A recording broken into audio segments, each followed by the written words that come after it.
अब अजात शत्रु के द्वारा दृप्त जो बाला की अभिमानी अभिमानी या कि ब्रह्मवेत्ता के रूप में अपने को मानता था और अज्ञों के बीच में ब्रह्मवेत्ता के रूप में ख्यापित भी था, नहीं तो साथ वाले ही उसको मूर्ख सिद्ध कर देते तो उसका अभिमान चकनाचूर हो जाता। अज्ञों के द्वारा ब्रह्मवेत्ता मान्य था, स्वयं भी ब्रह्मवेत्ता ही मानता था और उसके दृप्त था, गर्वीला था। वो गर्वीला कभी कभी मिथ्या गर्व भी व्यक्ति के लिए हितकारक बन जाता है। अगर वो सचमुच में ठिकाने पहुंच जाए तो उसकी बुद्धि ठिकाने लग जाती। क्या अहंकारी अगर टकरा जाए किसी से, ऐसे व्यक्ति से जो उसके अहंकार को चकनाचूर करने में समर्थ है, तो भाग्योदय ही समझना चाहिए। पहला भाग्य किसका हुआ? दृप्त बालाकी का। वहाँ पहुँच गया जहाँ सचमुच में ब्रह्म का ज्ञान था, उसके पास पहुँच गया जिस अजात शत्रु को अधिदेव मंडल का, उसके कर्ता का और समग्र जगत के कर्ता ब्रह्म का विज्ञान था। वहाँ बेचारा टकरा गया, उसका अहंकार भी टूट गया और वास्तव ब्रह्म का बोध भी हो गया।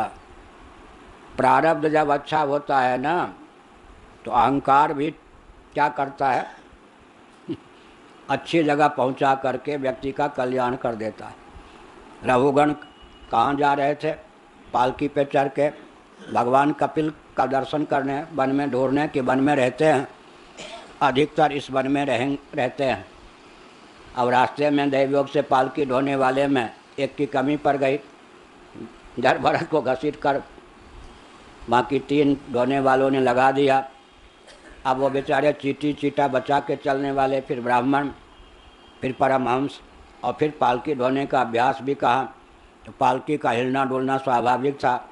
अभिमानी राजा ने कोरे कसने जैसी बात शुरू कर दी, दंड भी मैं दे सकता हूँ, समझते हो राजा हूँ। अब जड़ भरत ने समझा कि अधिकारी तो है यह, कोई शराब की दुकान पे नहीं जा रहा है, भट्ठी पे जा रहा है कपिल महाराज के पास ही उनको ढूंढने। तो अभिमान है, इसका अभिमान चकनाचूर कर दूँ। इसका अर्थ क्या होता है? अधिकारी कोई न्यून दर्जे का हो, न्यून श्रेणी का हो, लेकिन सचमुच में उस विषय को जानना चाहता हो, तो उसके अनधिकार को हटाकर उसे अधिकारी बनाकर उस ज्ञान को दे देना चाहिए। जड़ भरत की क्या विशेषता थी? कापालिकों ने जब बलि देने की भावना से बलि पशु बनाकर बढ़िया खीर मालपुआ आदि पवाया तो वरदान नहीं दिया, और बलि देने के लिए खड्ग उठा लिया तो शाप नहीं दिया। दोनों स्थिति में परमहंस अवधूत बने रहे या नहीं? खीर पवाए तो धन्यवाद नहीं, आहा बहुत बढ़िया भोजन कराया। माला चंदन आदि से पशु की पूजा की जाती है बलि की भावना से, तब कोई वरदान नहीं दिया। तलवार लेकर बलि चढ़ाने देने के लिए प्रस्तुत हो गया तो कोई शाप नहीं दिया। अनधिकारी अगर खीर मालपुआ पवावे, खूब सम्मान करे, तो भी अपने को तत्वज्ञ व्यक्त न करे उसके सामने, और मारने की धमकी दे और मारने के लिए तैयार हो जाए तो भी मौन ही रहे। लेकिन अधिकारी कदाचित प्रतिबंध वसात अहंकार का ताना कसने का काम करे, तो अपने आप को ख्यापित करने के लिए, उसके अहंकार को चकनाचूर करने के लिए अपने को प्रकट कर दे। जड़ भरत ने कुछ तत्वज्ञों की गाथा में बोलना प्रारंभ किया। अच्छा अच्छा, कौन दंड पाने वाला है ये तो बताओ, कौन दंड देने वाला है ये तो बताओ।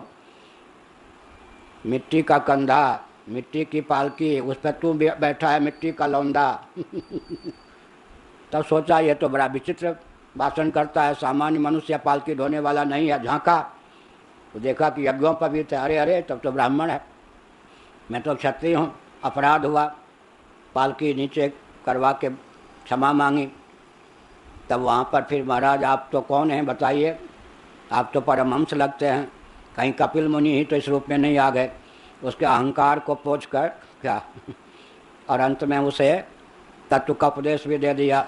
अधिकारी के ताने सुनने पर भी, कसने पर भी अपने को प्रकट कर देना चाहिए, उसके अहंकार को पोंछ के झाड़ करके। क्या अनधिकारी सम्मान करे तो अपमान करे तो दोनों स्थिति में मौन रहना चाहिए। तो यहाँ देखा ये अहंकारी तो है, लेकिन ब्रह्म तत्व को जानने की भावना न होती तो कम से कम चंद्रमंडलांतर्गत, आदित्य मंडलांतर्गत जो देवता है उसके कर्ता को ब्रह्म जानता तो कहीं से सीखा तो होगा ना। इसलिए इसके अहंकार को धो दो पोछ दो, आखिर ब्राह्मण है, और असली ब्रह्म का बोध करा दो। तो क्या होता है, कभी कभी आश्रित संपत्ति भी दैवी संपत्ति का काम कर जाती है, आश्रित संपत्ति का भी अक्लिष्ट उपयोग हो जाता है। अहंकार आश्रित संपत्ति है या नहीं? लेकिन अहंकारी कौन? बालाकी टकरा किससे गया? राजा से, जो तत्वज्ञ थे। तो अहंकार का शोधन हो गया, उसका मार्ग प्रशस्त हो गया। किसका अहंकार भी भगवान तक पहुंचा दे, किसका अनहंकार भी भगवान तक शीघ्र न पहुंचावे, ये सब भी एक विचित्र गाथा है।